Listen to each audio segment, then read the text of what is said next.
You are looking at Julian's pronunciation guide, where we look at how to pronounce better some of the most mispronounced words in the world, like this other curious word. But how do you say what you're looking for today?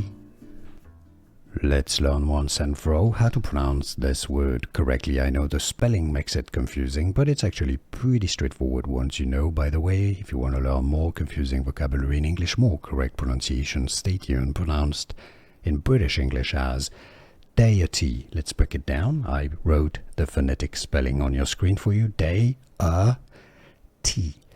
Deity. Now the Americans will use a flap T, a T that sounds like a D, pronounced deity. The Americans would say English American pronunciation, deity, British English pronunciation, UK correct pronunciation, deity.